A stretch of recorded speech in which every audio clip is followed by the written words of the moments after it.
ఆంధ్రప్రదేశ్కు సంబంధించిన తల్లికి వందనం కార్యక్రమం ద్వారా ఎవరెవరికైతే మొదటి విడత డబ్బులు అనేవి పడలేదు వాళ్ళందరి కోసం రెండో విడత డబ్బులు ఎప్పుడు పడతాయి అండ్ గ్రీవెన్స్ ప్రాసెస్ కంప్లీట్ చేసుకోండి అని చెప్పి నేను ఆల్రెడీ ఒక వీడియో అయితే చేశాను. ఆ వీడియోని సుమారు 80,000 మందిగా వీడియో చూశారు. అయితే చాలామంది అక్కడ కింద కామెంట్ సెక్షన్లో చాలామంది కామెంట్స్ అనేవి చేశారు. ఏంటంటే ఇంతమంది బాధితులు ఉన్నారా, ఇన్ని కష్టాలు పడుతున్నారా అని చెప్పి నాకే అనిపించింది. సో వాళ్ళందరి కోసం ఒక రిప్లై వీడియోగా నేను ఈ వీడియో చేస్తున్నాను.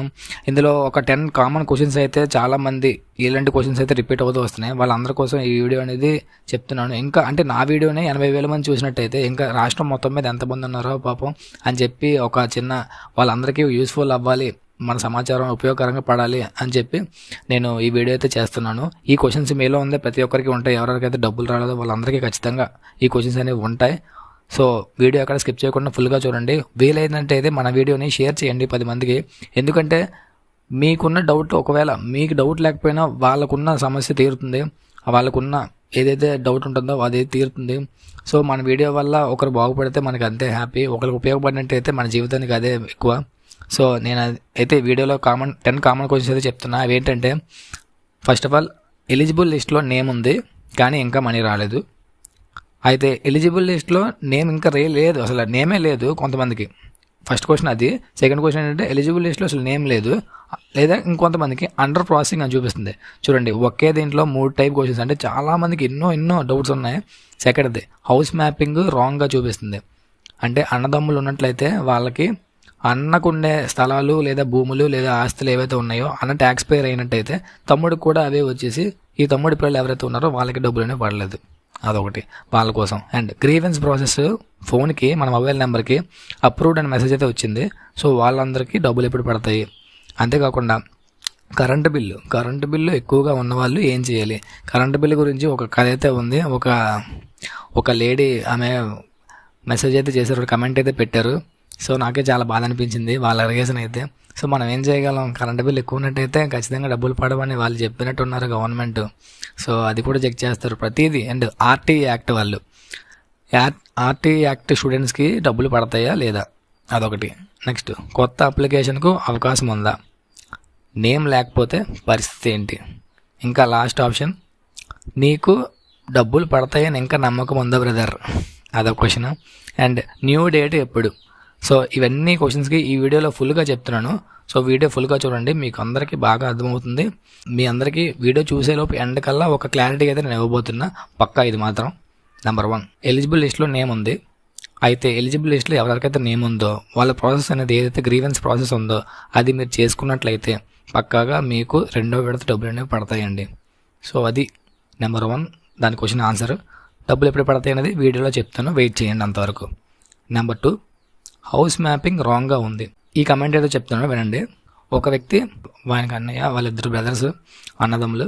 అయితే ఈ తమ్ముడి పిల్లలకి ఏదైతే డబ్బులు ఇప్పుడు తల్లికి వందన డబ్బులు రాలేదు.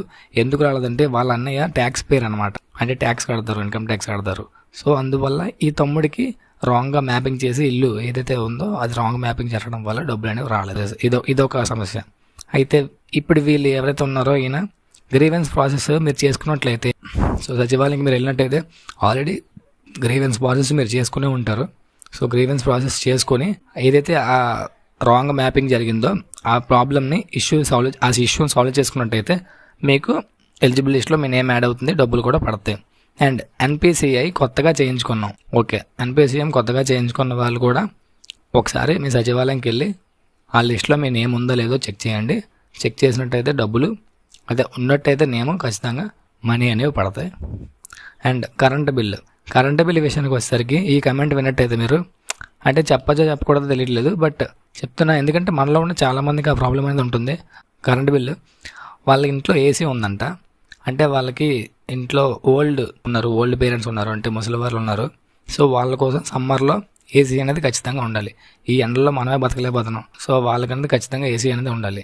అయితే వీళ్ళ పిల్లలకి ఏదైతే ఉందో తల్లికి వందనం కార్యక్రమం ద్వారా వచ్చే డబ్బులు, సో దీన్ని అనేది ఈ ఎలిజిబిలిటీ అనేది రిజెక్ట్ చేస్తారు. ఎందుకు, కరెంట్ బిల్ ఎక్కువ వస్తుంది కాబట్టి. సో ఇలాంటివి చాలా, అంటే ఈవిడే ఒక్కడే మెసేజ్ పెట్టారని కాదు, చాలామందికి ఇలాంటి క్వశ్చన్స్ ఉంటాయి, ఇలాంటి ప్రాబ్లమ్స్ ఉంటాయి. వాళ్ళందరి కోసం రిప్లై ఇవ్వాలని చెప్పి ఈ వీడియోలో చెప్తున్నా. సో ఇలాంటివి ప్రాబ్లమ్స్ అనేవి చాలా ఉంటాయి. సో కరెంటు బిల్ ఎవరైతే ఎక్కువ ఉందో సో వాళ్ళకి ముందే గవర్నమెంట్ చాలా రెస్ట్రిక్షన్స్ పెట్టింది. సో డబ్బులు అనేవి ఖచ్చితంగా రావండి. కరెంటు బిల్లు ఎక్కువగా ఉన్న వారికి రిజెక్ట్ అయితే చేసేసారు. సో అది మాత్రం ఒక నిజంగా అది దాని మీద ప్రభుత్వం ఎంతో కొంత దృష్టి అనేది పెట్టాలి. బట్ మరి మనం ఏం చేయలేం. అండ్ నెక్స్ట్ క్వశ్చన్ వచ్చేసరికి కొత్త అప్లికేషన్స్కు అవకాశం ఉందా? కొత్త అప్లికేషన్స్కి అయితే అవకాశం ప్రజెంట్ అయితే లేదు బ్రో. మ్యాక్సిమం ఏదైనా ఒకవేళ డేట్ వచ్చినట్టయితే నేను పక్కాగా మన వీడియోలో చెప్తాను. మన ఛానల్కు మీరు టచ్లో ఉండండి. ఎందుకంటే పాతగా ఎప్పుడో వీళ్ళందరూ అప్లికేషన్స్ చేసుకున్నారు, వీళ్ళకే ఇంకా ఇప్పటి వరకు ఎంత తిప్పలు పడుతున్నారు. సో కొత్త అప్లికేషన్స్ ఇంకా ఉన్నాయంటే అవకాశం అయితే చూద్దాం కొత్త అప్లికేషన్స్కి. నెక్స్ట్ ఏదైనా మేబీ 3rd ఇన్స్టాల్మెంట్ వేస్తారేమో, అంత అయితే లేదు మనకి. వేస్తారనే నమ్మకం అయితే ఉందా లేదో మరి. అయితే అదనమాట కొత్త అప్లికేషన్స్కి ప్రజెంట్ అయితే నో ఛాన్స్. నేమ్ లేకపోతే పరిస్థితి ఏంటి? నేమ్ లేకపోతే చెప్పాను కదండి, సచివాలయంలో వెళ్ళి వాళ్ళకి వెళ్ళి అడిగినట్టయితే మీ నేమ్ ఎందుకు మిస్ అయింది, దేంట్లో మీరు రిజెక్ట్ అయ్యారు అంటే కరెంట్ బిల్ ఇష్యూవా, హౌస్ మ్యాపింగా, ఎన్పిసిఏ లింక్ లేదా, సో ఇలాంటివన్నీ ప్రతి ఒక్క దాంట్లో చూసుకొని దాన్ని బట్టి ఏదైతే ఉందో ఆ గ్రీవెన్స్ ప్రాసెస్ మీరు చేయాలి. ఆల్రెడీ గ్రీవెన్స్ ప్రాసెస్కి టైం అయితే అయిపోయింది. సో మీకు ఇంకా నేమ్ లేకపోతే ఇంకా సో చెప్పాల్సిన అవసరం అయితే లేదు. అండ్ మొబైల్ నెంబర్కి గ్రీవెన్స్ అప్రూవ్డ్ అని మెసేజ్ అయితే వచ్చింది చాలామందికి. సో గ్రీవెన్స్ అప్రూవ్డ్ అని మెసేజ్ వచ్చినట్టయితే గ్రీవెన్స్ ప్రాసెస్ సక్సెస్ఫుల్గా కంప్లీట్ అయినట్టు. సో మీ అందరికీ కొత్త తేదీ ఎప్పుడు పడతాయి అంటే ఈ తల్లికి వందనం 2వ విడత జూలై 10 అని చెప్పి చాలామంది చెప్తున్నారు, అఫీషియల్ సమాచారంగా చెప్తున్నారు. సో వెయిట్ చేద్దాం జూలై 10 డబ్బులు పడతాయో లేదో అని. మళ్ళీ ఇలాంటి ఏవైతే ఉన్నాయో ఇలాంటివి మళ్ళీ రిజెక్ట్ అవుతాయేమో చూద్దాం. బట్ తెలియదు చాలామందికి. అండ్ ఇంకొంతమంది కారు, హౌస్ ఇవన్నీ ఉన్నాయంట, వాళ్ళకి డబ్బులు పడ్డాయంట. బట్ వాళ్ళు ఏం చేశారో మనకు తెలియదు. సో అది మనం చెప్పలేం. అండ్ తల్లి తండ్రి ఇద్దరు లేని వారికి నాన్నమ్మ అంటే వాళ్ళ ఎవరైతే ఉన్నారో వాళ్ళ ఇంట్లో నాన్నమ్మ లేదా తాతగా వాళ్ళ అకౌంట్స్లో లింక్ చేశారంట. సో వాళ్ళకి ఖచ్చితంగా డబ్బులు పడతాయండి, మీరు వెయిట్ చేయొచ్చు. నాన్నమ్మ అంటే తల్లిదండ్రులు అయిన వాళ్ళకి నాన్నమ్మ అకౌంట్ ఉన్న ఖచ్చితంగా డబ్బులు అనేవి పడతాయి. సో ఒక కమెంట్ అయితే చూశాను, అది వాళ్ళకి ఇది రిప్లై. సో వెయిట్ చేయండి, 2nd విడతలో మీకు డబ్బులు అనేవి పడతాయి. సో మీ అందరికీ ఎవరైతే గ్రీవెన్స్ ప్రాసెస్ కంప్లీట్ చేసుకొని ఎలిజిబుల్ లిస్ట్లో వచ్చిందో మీ స్టేటస్ అప్రూవ్డ్ అని మీ అందరికీ డబ్బులు అనేవి పడతాయండి 2nd విడతగా. ఎవరెవరికైతే ఈ ఇష్యూస్ ఇంకా ఉన్నాయో వీళ్ళందరికీ ఇంకా డబ్బులు అనేవి తక్కువ ఛాన్స్ అనమాట. పడతాయి పడవు మనకు కూడా తెలీదు.